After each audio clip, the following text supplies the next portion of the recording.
Hi everybody! You guys did awesome last week. I just want to say that the discussion was exceptionally well done and you had a lot of great ideas and open and honest conversation going on. And that is a great start for our term working together. A few of the common concerns I just wanted to address real quick. There's this ongoing discussion about character development and how as new writers or writers that are diving back in after a bit of time away, that our characters tend to be one-dimensional and flat is another way to say that. And typically this happens because we are so, as writers, so excited about our story. We want to just get in and get that action going. And there's my fan. We also tend to focus on making sure that our description is great or our dialogue is flowing naturally. And all of that stuff is incredibly important in crafting a story. But without good, complex, depth characters, we don't have a story. And typically when we are so excited to get into our story, or we're just want that action going, want to get to writing the story, we tend to rush the process of developing those characters. And it's great to be excited. It's great to have good solid skill and plot and description and all of the other important aspects as well. But we also need to take the time to create our characters. And not just create, but listen to them. Put them in different situations that they may or may not experience in our story that we have, that we're crafting for them. And frankly, I like the way that our textbook, he's so blunt and almost borderline harsh, isn't he? But he's got a point. You have to make time to write if you want to be a writer. You have to make time to develop your characters and get to know them if you want to have good, complex characters. Okay, so we need to think about our characters often. Many of us will do so a little bit constantly, like, oh, I wonder how Teddy would react to that television show I'm watching. That kind of stuff. We need to know, of course, their physical description, their pertinent background information, and all of that stuff that we're usually really ready and eager to describe and craft. But we also need to think about their backstory. They have to have a backstory. Every character has a history, whether or not you tell your readers that they have a history that impacts who they are and every decision they make. But we also want to think about how they react, not only to different types of stimulus, different types of events, but also with their environment and the other characters. After we spend the time to get to know them, and that's key here. You want to be a writer, you have to spend time doing the craft, right? And this is especially important for character development. You need to ask those questions about your character. What is their faith? What makes them angry? What do they carry around in their back pocket that maybe somebody else doesn't carry around? You have to know them. But you also have to know how they're going to interact with their environment. If your character is cold, do they put on a sweater or do they just cross their arms and shiver? If they stub their toe, do they drop the F-bomb or do they just grimace or do they laugh it off? If they see something on TV or they read a book that really makes them angry, how do they feel that anger? Do they get flushed? Do they get frustrated? Do they throw the book across the room to the TV? Say they're doing both. We need to know how they react. We need to know what they believe. We need to know what they look like. We need to know these guys as well as we know ourselves, if not better, in and out. And usually if we have flat characters, it's because we haven't spent that time getting to know them. So one of the challenges that I have for you this week is let's start thinking about the characters that we want to be using in our story that we're writing here. Remember that we're writing literary fiction, we're not writing genre fiction here. So do a character questionnaire. There's going to be several links on our announcement page, but do a character questionnaire for one of your characters and let's post it in one of the general discussion forums that I'm going to put up, and let's start talking about them. Let's start putting our characters in situations. I challenge you to find everything you can find out about one of your characters. Okay, and character development is something that is part of the process. We will work with it throughout the term and you will work with it throughout your writing career.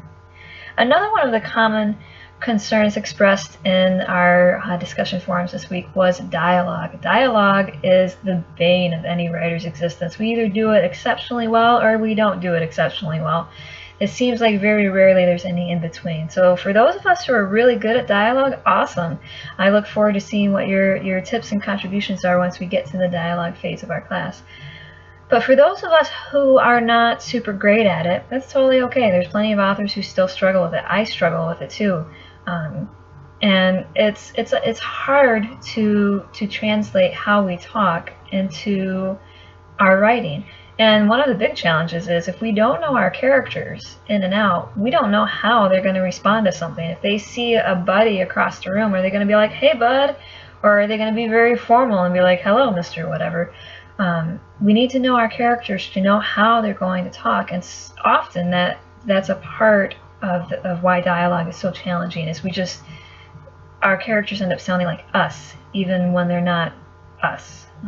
You don't want that Cockney Londonite there to be sounding like a teenage girl from the Valley in California. That's an extreme example, of course. None of you guys would do that. But we need to know our characters in order to know how they talk. And in terms of helping you develop ways for dialogue to be more natural, more easy flowing, totally eavesdrop on every single conversation that you hear. And I know that sounds kind of creepy, but you're a writer, you're a little creepy. That's okay. We're always observing. It's part of our craft. We never really get to turn off completely. We're always collecting observations and data and techniques. We observe the world and then we write about it. So when you hear interesting conversations going on around you, write them down. You go to a coffee shop if you're writing a story that's set in a coffee shop. If you're writing something that's set back in the 1800s, find some books that were published back then. Observe the dialogue that is used in the time frame and the setting as far as we can. And start a collection of great lines that maybe one day you can include in your story. And then finally, the biggest concern that I've noticed thus far is this misconception that I think is a byproduct of our education system, that our first draft has to be as great as it can be. And even as I say, I think that maybe it's part of our educational system, I also wonder if it's maybe a pride thing.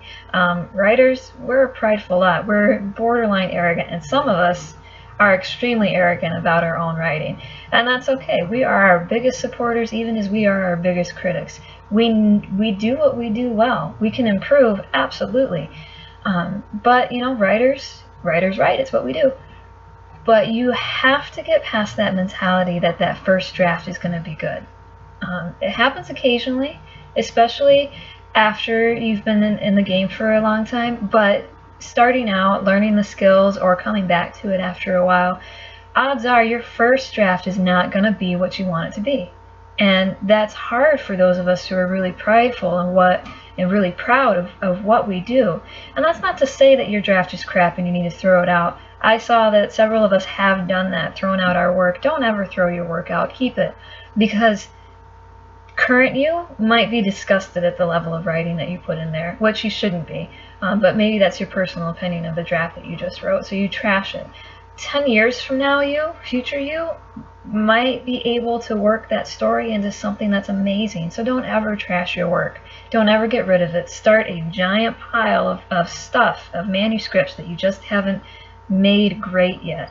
And one day you will. But all of the greats write crappy first drafts. In fact, Ernest Hemingway says every first draft is shit. And that's true. It's harsh, but it's true. Odds are your first draft in this class and any other class that you take and any other piece of writing that you do, there's going to be something incomplete, something just not right. Be it your dialogue, your character development, your pacing. Maybe you start your story too soon, you have too much description, you don't have enough description. That's what editing and revision is for. Editing and revision is a necessary element to writing. And if your first draft is absolutely amazing, great, let's go find you a publisher. Woo! But if everybody's telling you it's absolutely amazing and nobody's giving you constructive criticism, maybe we need to find you a new beta group to give you some improvement suggestions. Our text says it great. As harsh as it is, the reality is that our first drafts are not going to be perfect. And we might want them to be, but sometimes when we are driven to perfection, we lose sight of what it is that we're doing. We lose that train of thought to where our character was going, or that perfect, amazing bit of dialogue is gone because we're focusing on whether or not that last sentence came out right. So my other challenge for you is to write and just get it out. And we will edit it and make it amazing in our revision process. So don't be too hard on yourself. It's okay. Even Stephen King still writes bad drafts. And look at him. He's amazing. He's a master. And one day you will be a master too, and you will still write the occasional bad draft. Okay? So that's a little bit of a recap. We had some questions about workshopping, but I'm going to answer that in the video that we're posting below. You guys did great work last week, and I'm looking forward to another good week with you.